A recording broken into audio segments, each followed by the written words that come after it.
Hello नमस्कार, मेरा नाम समृद्धि मिश्रा है। मैं आप सभी का स्वागत करती हूँ हमारे प्लेटफॉर्म लीगल सरोमा में।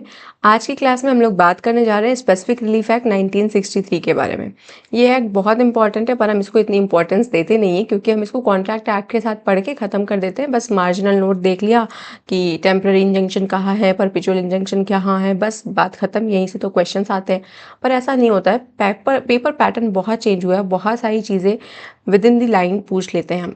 तो इसी वजह से हम लोग आज इस एक्ट को बहुत ही डिटेल में डील करने जा रहे हैं। स्पेसिफिक रिलीफ एक्ट 1963 को पढ़ने के लिए आई होप कि आपके पास आपकी बैरेक्ट हो, आपके पास आपका पेन हो और आपके पास आपकी कॉपी हो, ताकि आप इंपॉर्टेंट पॉइंट्स को जॉट डाउन कर सकें। अगर आप कंफर्टेबल और यूज टू हैं तो आप अपनी बैरेक्ट में भी कुछ इंपॉर्टेंट लाइन्स को अंडरलाइन कर लीजिएगा, या आप वहाँ पे भी कुछ पॉइंट्स को कीवर्ड्स के तौर पे नोट डाउन कर लीजिएगा, ताकि आपको रिवीजन के समय थोड़ी आसानी हो जाए। आगे बढ़ते हैं, इस क्लास को शुरू करते हैं। अगर आप लोगों ने अभी तक मेरी प्लेलिस्ट को विजिट नहीं किया है तो मैं कहूँगी कि मेरी प्लेलिस्ट को एक बार विजिट करिएगा, और वहाँ पे मैं छत्तीसगढ़ के लोकल लॉज करा रही हूँ ताकि आप अपना अच्छा परफॉर्मेंस दे सके छत्तीसगढ़ के एग्ज़ाम में। वहाँ पे हमने अभी तक रेंट कंट्रोल एक्ट को डील किया था, और नेक्स्ट एक्ट है हमारा एक्साइज एक्ट। तो आई होप कि आप प्लेलिस्ट को एक बार विजिट करें, चैनल को सब्सक्राइब करें, अपने दोस्तों को भी शेयर करें। कंटेंट पसंद आए तो कमेंट भी करिएगा, ताकि मेरा हौसला बढ़े और मैं और अच्छे कंटेंट आपके लिए लेकर आ सकूं। आगे बढ़ते हैं, इस क्लास को शुरू करते हैं।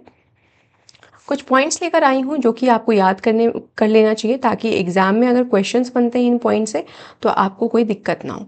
सबसे पहली बात कि स्पेसिफिक रिलीफ एक्ट कौन से ईयर का एक्ट है, तो 1963 का एक्ट है।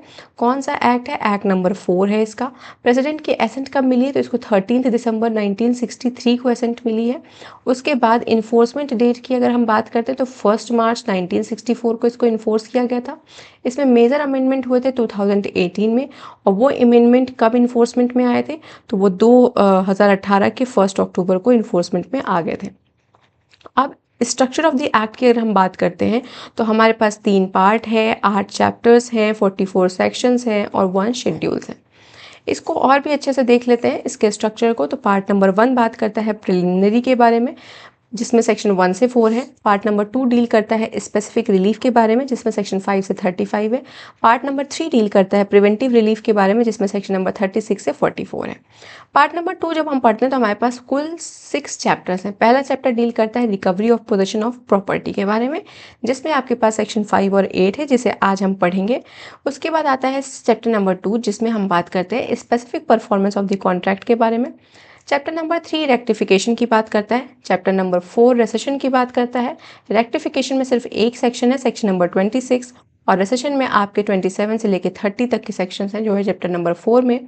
चैप्टर नंबर 5 बात करता है कैंसिलेशन के बारे में, 31 से लेकर 33 के तक के सेक्शन है। चैप्टर नंबर 6 बात करता है डिक्लेरेशन के बारे में, जिसमें सेक्शन नंबर 34 और 35 है। फिर जब हम पार्ट नंबर 3 पे पहुंचते हैं तो हमारे पास वो प्रिवेंटिव रिलीफ उस पार्ट को हम कहते हैं, उसमें 36 से लेकर 44 तक के सेक्शंस हैं। चैप्टर नंबर 7 इंजंक्शन की बात करता है। चैप्टर नंबर 8 परपेचुअल इंजंक्शन की बात करता है, जिसको हम बहुत अच्छे से डील करेंगे। इस लेक्चर को हम 2 पार्ट में करेंगे, ताकि आप आराम से चीज़ों को कंज्यूम कर सकें और आपके ऊपर ज़्यादा लोड भी ना हो। धीरे धीरे पढ़ो, पर रोज़ पढ़ो, क्योंकि पढ़ने से ही होगा, बातें करने से कुछ नहीं होता। आगे बढ़ते हैं और हम लोग डील करेंगे सबसे पहले स्पेसिफिक रिलीफ एक्ट के अमेंडमेंट वाले पोर्शन को, कि 2018 में जो अमेंडमेंट हुआ था उसको लाने के पीछे क्या रीज़न था। तो देखो हुआ क्या, 1963 का जो हमारा एक्ट था वो क्यों लाया गया था। 1963 के एक्ट को लाने के पीछे यह था कि हम सारे लॉज को जो कि specific performance of the contract से रिलेटेड हैं, उन सारे लॉज को डिफाइन करेंगे। तो this act was enacted to define the law relating to specific performance of the contract. कौन सा एक्ट? स्पेसिफिक रिलीफ एक्ट 1963 की बात कर रहे हैं। 1963 का एक्ट आया था ताकि जितने स्पेसिफिक परफॉर्मेंस ऑफ कॉन्ट्रैक्ट से रिलेटेड लॉज हैं उनको डिफाइन कर सकें। अब 1963 का जो एक्ट था, इसने पावर किसको दिया? सबसे ज़्यादा पावर हमारे पास मिली सेक्शन नंबर 10 में कोर्ट्स को। क्या पावर मिली? उनके पास डिस्क्रिशनरी पावर था। अगर वो चाहें तो वो ग्रांट कर सकते हैं स्पेसिफिक परफॉर्मेंस, अगर वो चाहें तो वो डैमेजेस अवॉर्ड कर सकते हैं। जो वो चाहते हैं वो कर सकते हैं। It was upon discretion of the court, court को देखना था। अब इस डिस्क्रिशनरी पावर का रिजल्ट ये हुआ कि जहाँ पे हमें स्पेसिफिक परफॉर्मेंस को एज अ जनरल रूल रखना चाहिए था, क्योंकि ये एक्ट स्पेसिफिक रिलीफ की बात करता है। वहाँ पे डैमेजेस रूल बन गए थे, डैमेजेस अवॉर्ड करना एक तरीके का रूल बन गया था और स्पेसिफिक परफॉर्मेंस ग्रांट करना एक एक्सेप्शन बन गया था। अब बार बार वर्ड स्पेसिफिक परफॉर्मेंस सामने आ रहा है तो हमें इसका मतलब भी समझ लेना चाहिए।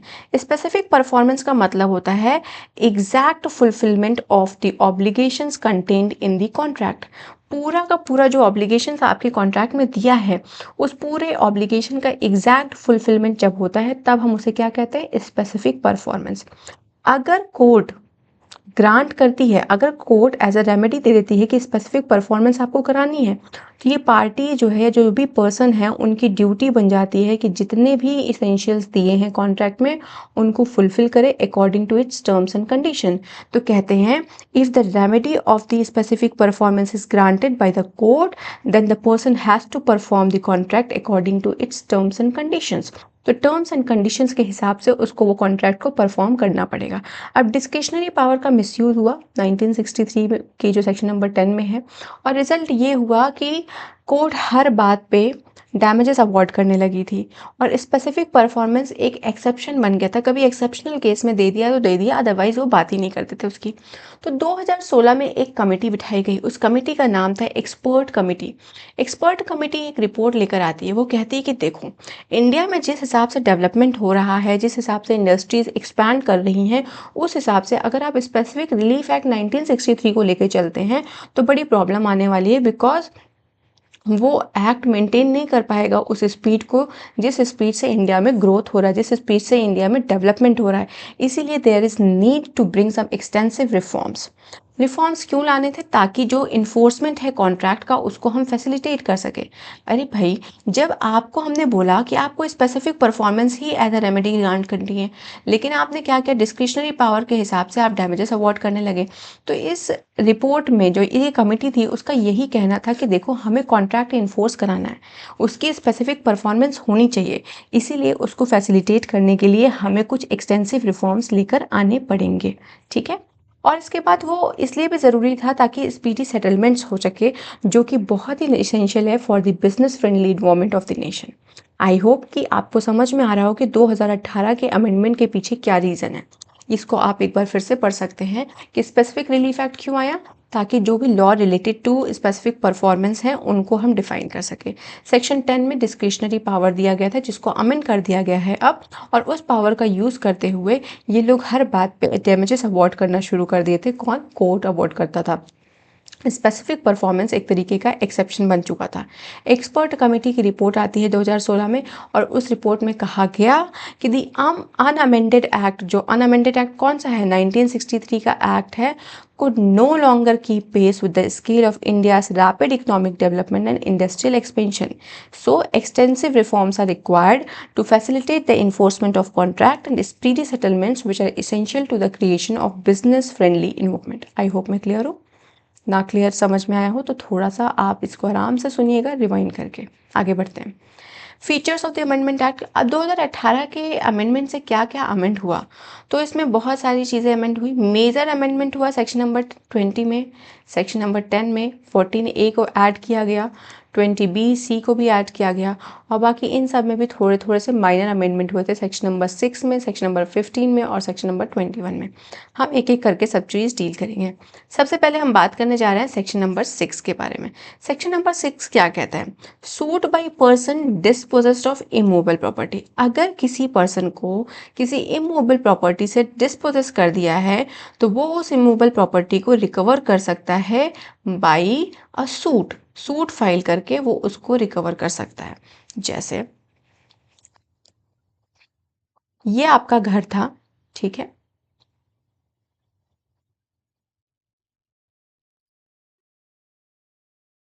ये आपका इमूवेबल पोजीशन था, आप यहाँ पे रहते थे। किसी पर्सन को, ये मिस्टर ए हैं, इनको डिस्पोजेस कर दिया गया है। क्या किया गया है? डिस्पोजेस किया गया है। इनकी ना तो कोई कंसेंट लिया है, विदाउट हिज कंसेंट इनको डिस्पोजेस किया गया, and without the due process of law, मतलब लॉ को भी फॉलो नहीं कर रहे हैं। अगर लॉ के प्रोसेस के थ्रू मतलब आ गया है कि फला फला व्यक्ति को इस घर से निकालना है, इनको बोलो ये घर खाली करे, तब तो अलग बात है। अगर आपने बिना कंसेंट ऑफ दी पर्सन, मतलब उस पर्सन की कंसेंट भी नहीं लिया है, otherwise in due course of law, तो ऐसे केस में ही और एनी पर्सन, मान लो ये मिस्टर ए थे, इनको यहाँ पे रूम किसने दिलाया, घर किसने दिलाया, मिस्टर एफ थे। उन्होंने कहा कि भाई तुमको रूम चाहिए तो तुम यहाँ पे जाके रूम ले सकते हो। तो कहते हैं कि इफ़ एनी पर्सन, एनी को अंडरलाइन करिए, इज डिस्पोजेस्ड, उसको डिस्पोजेस किया गया है विदाउट हिज कंसेंट, इसको अंडरलाइन कर लीजिए आप, ऑफ इमूवेबल प्रॉपर्टी, कहाँ से डिस्पोजेस किया गया है, dispossessed of immovable property, immovable property से डिस्पोजेस किया गया है, किसको, किसी पर्सन को, बिना उसके कंसेंट से, otherwise in due course of law, और ना ही कोई ड्यू कोर्स ऑफ लॉ को फॉलो करके वो आपको डिस्पोजेस कर रहे हैं। ही और एनी पर्सन, या तो मिस्टर ए या तो कोई भी person, through whom he has been in the position, जिसके वजह से वो इस घर के पोजीशन में थे। तो पोजीशन में किसकी वजह से थे, किसने उनको रूम दिलाया, मिस्टर एफ ने। थ्रू और any person claiming through him, या इनके थ्रू कोई और भी पर्सन क्लेम कर सकता है। कैसे क्लेम करेगा, बाय सूट, क्या क्लेम करेगा, पोजीशन को रिकवर करेगा, other than any other title than that may be set up in such suit. तो कहते हैं देखो, यहाँ पे जो सेक्शन नंबर 6 में बात होती है वो क्लेम ऑफ पोजेशन की बात होती है, यहाँ पे टाइटल का कोई मतलब नहीं है। कहते हैं कि हम आपको पोजेशन भी दिलाएंगे, किस प्रोसीजर से पोजेशन दिलाया जाएगा, तो समरी प्रोसीजर को फॉलो करते हुए आपको आपका पोजेशन रिकवर कराया जाएगा, without questioning the title of the property या title of the position.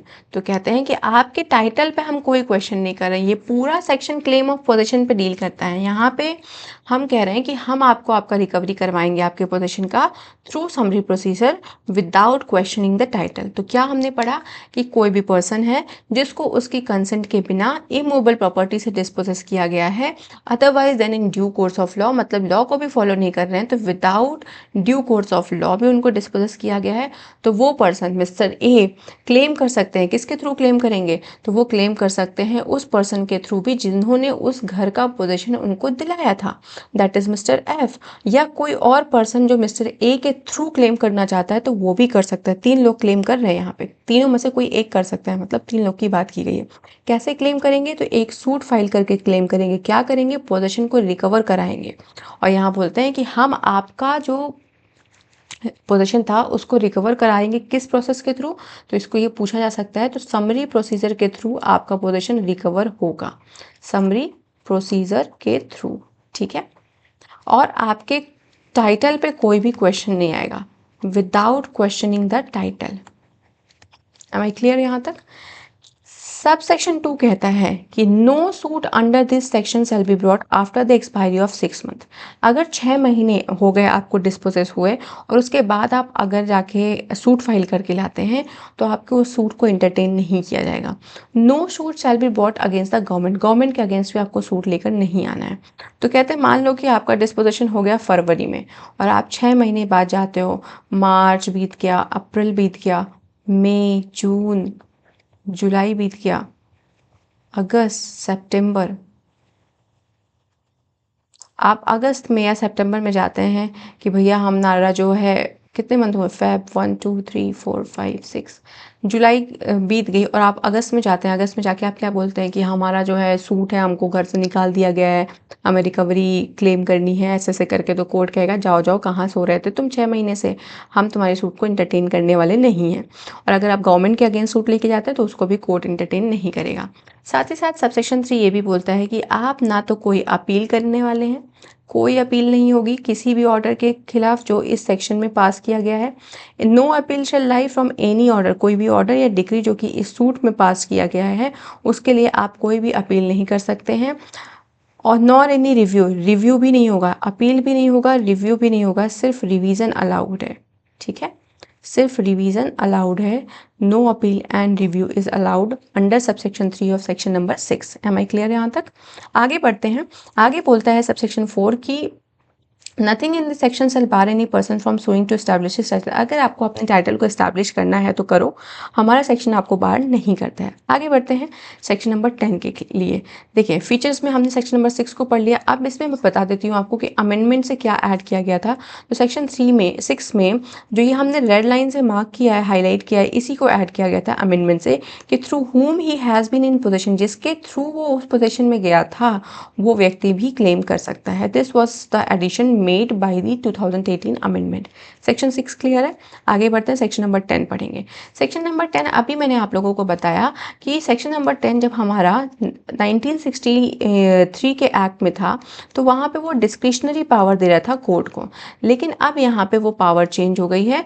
Now it is mandatory. अब ये कोर्ट के ऊपर मैंडेटरी हो गया। क्या मैंडेटरी हो गया है कि that the specific performance of contract shall be enforce. Shall मतलब मैंडेटरी होता है, तो कॉन्ट्रैक्ट का स्पेसिफिक परफॉर्मेंस आपको इन्फोर्स कराना है। किसको कराएंगे, कौन कराएगा, by the court, subject to the provision contain in subsection 11 to 14 and 16। तो कहते हैं जो भी कॉन्ट्रैक्ट सेक्शन नंबर 11 के सबसेक्शन 2 में फॉल करता है, सेक्शन नंबर 14 में फॉल करता है, सेक्शन नंबर 16 में फॉल करता है, इन तीनों को छोड़ के सारे कॉन्ट्रैक्ट का स्पेसिफिक परफॉर्मेंस होगा। It is mandatory. समझ में आ रही है बात यहाँ तक। आगे बढ़ते हैं। तो इस इफेक्ट अमेंडमेंट का क्या इफेक्ट होता है कि अगर कोई भी पार्टी सूट फाइल करती है स्पेसिफिक परफॉर्मेंस के लिए, then that party will be entitle for the relief of specific performance. अगर मैंने सूट फाइल किया कि इसका स्पेसिफिक परफॉर्मेंस कराइए, तो स्पेसिफिक परफॉर्मेंस ही होगा उस सूट, उस कॉन्ट्रैक्ट में। उसके अलावा आप और कोई भी ऑर्डर या डिग्री पास नहीं कर सकते। The court shell order specific performance unless the contract fall under section this. तो कहते हैं अगर आपका कोई भी कॉन्ट्रैक्ट इस सेक्शन में फॉल करता है तो हम उसका स्पेसिफिक परफॉर्मेंस नहीं करा सकते हैं, लेकिन अदरवाइज सारे कॉन्ट्रैक्ट का स्पेसिफिक परफॉर्मेंस होगा। आई होप मैं क्लियर हूँ। अब बात करते हैं कि सेक्शन 11 सब सेक्शन 2 कहता क्या है। इन्होंने कहा ना कि सब सेक्शन 11 सब क्लॉज 2 ये इन्फोर्सेबल इन नेचर नहीं है, क्योंकि हम इसको इन्फोर्स नहीं करा सकते, हम बाकी सारे कॉन्ट्रैक्ट को इन्फोर्स करा सकते हैं। तो इन्फोर्सेबल इन नेचर नहीं है, ऐसा कहने का पीछे का रीज़न क्या है। तो सेक्शन नंबर 11 को जब हम पढ़ते हैं तो उसका मार्जिनल नोट कहता है cases in which specific performance of contract connected with trust is enforceable. जो भी कॉन्ट्रैक्ट ट्रस्ट से रिलेटेड होंगे वो इन्फोर्सेबल इन नेचर होंगे, एक्सेप्ट अगर ट्रस्टी ने अपनी पावर को एक्सीड करके या ब्रीच ऑफ ट्रस्ट किया है तो वो कॉन्ट्रैक्ट इन्फोर्सेबल नहीं होगा। कॉन्ट्रैक्ट जो भी ट्रस्ट से रिलेटेड है वो इन्फोर्सेबल इन नेचर होंगे, लेकिन अगर ट्रस्टी ने अपनी पावर को एक्सीड कर दिया या ब्रीच ऑफ ट्रस्ट कर दिया तो ऐसे केस में वो कॉन्ट्रैक्ट स्पेसिफिकली इन्फोर्स नहीं होगा। Am I clear. आप पढ़ लीजिए 11 का 2 यही बोलता है कि a contract made by a trustee, कोई कॉन्ट्रैक्ट किया है ट्रस्टी ने, in excess of his power, उसने अपनी पावर को एक्सीड कर लिया, और in breach of trust can not be specifically enforced. इसीलिए सेक्शन 10 बोलता है कि मैं सारे कॉन्ट्रैक्ट को इन्फोर्स कराऊंगा। कौन करवा रहा है, कोर्ट करवाएगा, एक्सेप्ट दी सेक्शन नंबर 11 का subsection 2, section number 14 and section number 16। अब बात कर लेते हैं इसी समय सेक्शन नंबर 14 के बारे में भी। सेक्शन नंबर 11 क्लियर हो गया। कॉन्ट्रैक्ट जब ट्रस्ट से रिलेटेड होगा तो वो इन्फोर्सेबल इन नेचर होगा, लेकिन अगर ट्रस्टी ने अपने पावर को एक्सीड किया तो हम उसको एनफोर्स नहीं कराएंगे। अब सेक्शन नंबर 14 क्या बात करता है ये भी देख लेते हैं। सेक्शन नंबर 14 कहता है contract which can not be specifically enforce. कुछ ऐसे भी कॉन्ट्रैक्ट हैं जिसको आप स्पेसिफिकली इन्फोर्स नहीं करा सकते हैं। पहला क्या है, पहला कहते हैं कि अगर किसी पार्टी ने कॉन्ट्रैक्ट का जो भी कॉन्ट्रैक्ट है उसकी पार्टी ने सब्सटीट्यूटेड परफॉर्मेंस को ऑब्टेन कर लिया है अंडर सेक्शन 20। अभी हम इसको भी पढ़ेंगे क्योंकि ये भी अमेंडमेंट का पार्ट है, तो उसको हम डिटेल में समझेंगे। तो कहते हैं where a party to the contract has obtained substituted performance of the contract in accordance with the provision of section number 20, तो वो भी कॉन्ट्रैक्ट इन्फोर्सेबल नहीं है। अगर आपने सब्सटीट्यूटेड परफॉर्मेंस करवा लिया है तो हम आपका दोबारा से इन्फोर्समेंट क्यों करवाएं, हो गया काम खत्म हो गया, 2 बार 4 बार थोड़ी करना है। A contract the performance of which involve the performance of continuous duty which the court can not supervise. कहते हैं मान लो कोई कॉन्ट्रैक्ट हुआ था कि फला फला व्यक्ति है, ये मेरे घर के सामने गार्ड का काम करेगा, ठीक है, इसकी ड्यूटी कंटिन्यूअस है। कंटिन्यूअस कितनी है, मान लीजिए इसकी 12 घंटे की ड्यूटी है, कंटिन्यूअस परफॉर्मेंस है ना उस ड्यूटी में, तो वो कंटिन्यूअस परफॉर्म करेगा। तो कहते हैं कोई भी ऐसा कॉन्ट्रैक्ट विच इन्वॉल्व्स, यहाँ से पढ़िए, the contract which involves the performance of A continuous duty, किसी कंटिन्यूअस ड्यूटी का परफॉर्मेंस कराना पड़ेगा उस कॉन्ट्रैक्ट में, जो कि कोर्ट नहीं सुपरवाइज कर सकती। अब कोर्ट जाके 12 घंटा बैठेगी तो नहीं ना, वो जाके देखने तो रही नहीं कि भैया ये काम कर रहे हैं या नहीं कर रहे हैं, अपनी ड्यूटी परफॉर्म कर रहे हैं या नहीं कर रहे हैं। तो ऐसे केसेस में ऐसा जो भी कॉन्ट्रैक्ट होगा जहाँ पे कंटिन्यूअस ड्यूटी की बात हो रही होगी, वो कॉन्ट्रैक्ट भी इन्फोर्सेबल नहीं होगा। Am I clear? आगे बढ़ते हैं। क्लॉज सी क्या बोलता है? A contract which is so dependent on the personal qualification, अगर कोई कॉन्ट्रैक्ट पर्सनल क्वालिफिकेशन पे बेस्ड है of the parties that the courts are not enforce specific performance of its material term. देखो यहाँ पे बोल रहे हैं कि पर्सनल क्वालिफिकेशन का अगर कोई कॉन्ट्रैक्ट है, कोई भी ऐसा कॉन्ट्रैक्ट जहाँ पे पर्सनल क्वालिफिकेशन इन्वॉल्व है किसी बंदे की, किसी पार्टी की, तो वो इन्फोर्सेबल नहीं होगा। क्यों नहीं होगा? क्यों नहीं होगा? इसके पीछे का रीज़न ये है कि अगर हम पर्सनल, किसी का पर्सनल क्वालिफिकेशन और वो काम नहीं करना चाह रहा है, तो अगर हमने उससे ज़बरदस्ती कराया तो कहीं ना कहीं ये बॉन्डेड लेबर में आ जाएगा। ठीक है, इसलिए पर्सनल क्वालिफिकेशन को भी इन्फोर्सेबल नहीं कर रहे हैं। और हमारे पास कोई यार्डस्टिक नहीं है ये मेज़र करने की कि कितना परफॉर्म होगा, क्या मटेरियल क्वालिटी है, क्या क्वालिटी ऑफ वर्क परफॉर्म होना चाहिए, क्या नहीं होना चाहिए। तो इसको मेज़र करने के लिए हमारे पास कोई भी यार्डस्टिक नहीं है। और दूसरी बात, अगर हम किसी से ज़बरदस्ती काम कराते हैं जो उसकी पर्सनल क्वालिफिकेशन पे बेस्ड है, तो वो कहीं ना कहीं परफॉर्मेंस ऑफ वो कहीं ना कहीं बॉन्डेड लेबर कहलाएगा। इसीलिए हम जो भी कॉन्ट्रैक्ट जो पर्सनल क्वालिफिकेशन पे बेस्ड है उस पर भी हम बात नहीं करते हैं, उसको हम इन्फोर्स नहीं कराते हैं। डी से बहुत बार क्वेश्चन आ जाता है कि a contract which is in its nature determinable, मतलब कहते हैं मान लो कोई कॉन्ट्रैक्ट है जिसका परफॉर्मेंस नहीं हुआ है और उसकी वजह से आपको 10 लाख रुपए का नुकसान हुआ है, तो ये हम डिटरमाइन कर ले रहे हैं ना कि इस कॉन्ट्रैक्ट की वजह से आपको कितना नुकसान हुआ है। तो the thing which is determinable in its nature, उसका भी परफॉर्मेंस कराने की ज़रूरत नहीं है। अरे तुम्हें नुकसान हुआ, तुम पैसा लो, साइड निकलो, क्यों फालतू का कोर्ट के चक्कर में पड़ के हम इन्फोर्समेंट उसके लिए दें। तो कहते हैं कि कोई भी ऐसा कॉन्ट्रैक्ट जिसका नेचर डिटरमाइन किया जा सकता है, जिसका पता लगाया जा सकता है कि क्या नुकसान, क्या फ़ायदा, क्या कुछ हुआ है, उसको सुनो और उसका पेमेंट कराइए, कंपनसेशन कराइए, ख़त्म कराइए। इन्फोर्समेंट की बात वहाँ पे नहीं होगा। ठीक है, बात यहाँ तक क्लियर है? एक बार फिर से इसको आप पढ़ लीजिएगा।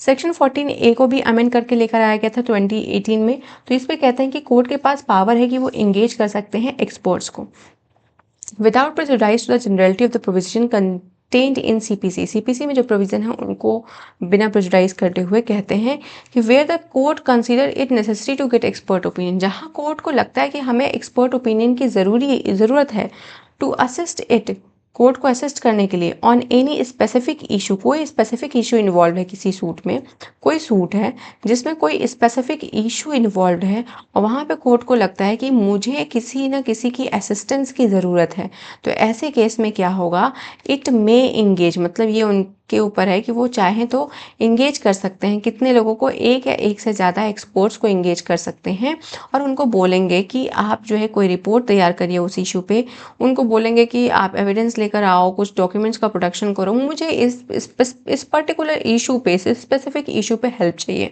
तो कहते हैं कि अगर कोर्ट को लगता है कि किसी स्पेसिफिक इशू पे जो कि किसी सूट में इन्वॉल्व है, कोर्ट को किसी की असिस्टेंस की ज़रूरत है, तो वो वहाँ पे एक या एक से ज़्यादा व्यक्ति को एज एन एक्सपर्ट अपॉइंट कर सकते हैं और उनको बोलेंगे कि आप हमें एविडेंस प्रोड्यूस करके लाइए, इन डॉक्यूमेंट्स का प्रोडक्शन करिए जो उस इशू से रिलेटेड है। एम आई क्लियर यहाँ पे? सबसेक्शन 2 कहता है कि कोर्ट क्या कर सकता है, कोर्ट रिक्वायर कर सकता है, डायरेक्ट कर सकता है किसी पर्सन को। अब एक्सपर्ट को आपने आज अपॉइंट कर दिया तो वो कैसे सारी चीज़ों को सर्च करेगा, तो कोर्ट कहता है कि हम किसी पर्सन को डायरेक्ट कर सकते हैं, हम उनको बोलेंगे कि आप एक्सपर्ट को कुछ रेलिवेंट इन्फॉर्मेशन प्रोवाइड करिए to provide access to any relevant documents, goods and other property for inspection. Inspection के लिए जो भी उनको नेसेसरी है रेलिवेंट डॉक्यूमेंट्स वगैरह, उन सबको आप प्रोवाइड कराइए। किसको प्रोवाइड कराना है? कोई पर्सन किसको प्रोवाइड करेगा? एक्सपर्ट को। जिस एक्सपर्ट को किसने अपॉइंट किया है? कोर्ट ने अपॉइंट किया है। किस लिए अपॉइंट किया है? असिस्ट करने के लिए। कहाँ पे असिस्ट होगा? स्पेसिफिक इशू किसी सूट में इन्वॉल्व है उसमें असिस्टेंस मांगने के लिए, उसमें असिस्ट होने के लिए कोर्ट ने एक एक्सपर्ट को अपॉइंट किया है। ठीक है, फिर यहाँ पे एक इम्पॉर्टेंट बात और बोलते हैं कि जो भी एक्सपर्ट की ओपिनियन होगी या रिपोर्ट होगी shall form part of record of the suit, वो सूट के का पार्ट बनेगी, रिकॉर्ड बनेगी, उसको रिकॉर्ड किया जाएगा उस सूट में। फिर फोर्थ कहता है कि जो भी फीस, कॉस्ट या एक्सपेंस है वो कोर्ट फिक्स करेगा और कोर्ट ही बताएगा कि कौन सी पार्टी उसको पे करेगी या किस प्रोपोर्शन में वो पे होगा। ये सब कुछ कोर्ट के हाथ में है। कोर्ट डिसाइड करेगा क्या फीस होगी, कोर्ट डिसाइड करेगा कि किसको अपॉइंट करना है एज एन एक्सपर्ट और नहीं करना है, और जो भी एक्सपर्ट की ओपिनियन होगी shall form part of the record of the suit, वो सूट का पार्ट बनेगी, रिकॉर्ड किया जाएगा उसको अच्छे से। ठीक है, तो हमने कहाँ कहाँ देख लिया, हमने अभी तक फीचर्स ऑफ द अमेंडमेंट की बात किया था मैंने, तो सेक्शन नंबर 6 बता दिया हमने, सेक्शन नंबर 10 बता दिया जहाँ पे बात हो रही है मैंडेटरी इफेक्ट की, 14A बता दिया जो कि टेक्निकल एक्सपर्ट की बात करता है, और सेक्शन 15 को अभी हमने नहीं किया, इसको हम लास्ट में करेंगे। सेक्शन नंबर 20, 20A इन्हें हम आगे डील करते हैं।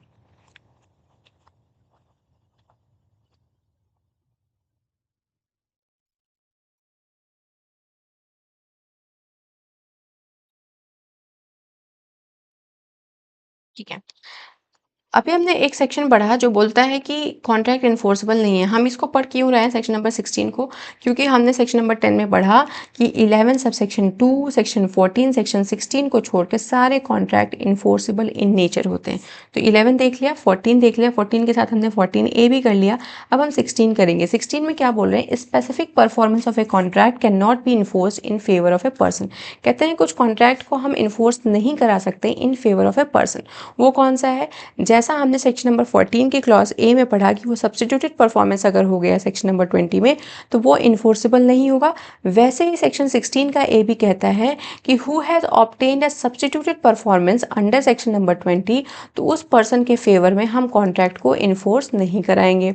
Who has become incapable of performing, अगर कोई पर्सन है जो कि यहाँ पे देखो प्लेंटिफ की बात हो रही है, प्लेंटिफ यहाँ पे डिफॉल्ट में होता है, तो कह रहे हैं कि अगर मान लो कोई पर्सन इनकैपेबल है,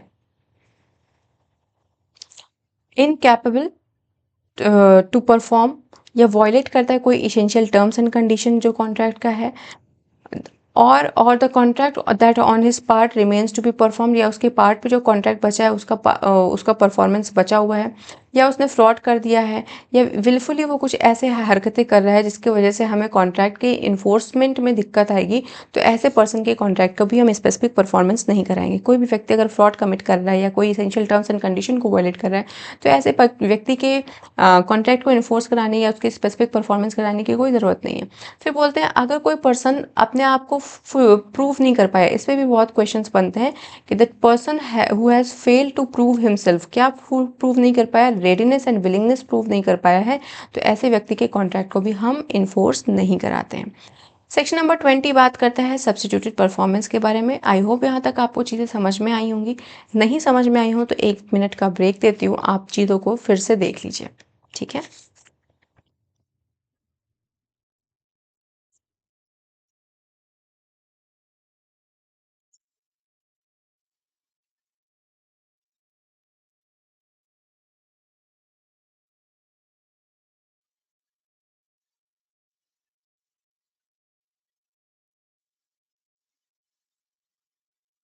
अगर चीज़ें क्लियर ना हो तो आप मुझे कमेंट बॉक्स में मैसेज भी कर सकते हैं। हम नेक्स्ट सेक्शन की तरफ बढ़ते हैं। सेक्शन नंबर 20 बात करता है substituted performance of the contract के बारे में। यहाँ कहते हैं without prejudice to the generality of the provision contained in Indian contract act and except as otherwise provided agreed upon by the parties where the contract is broken. पहली बात क्या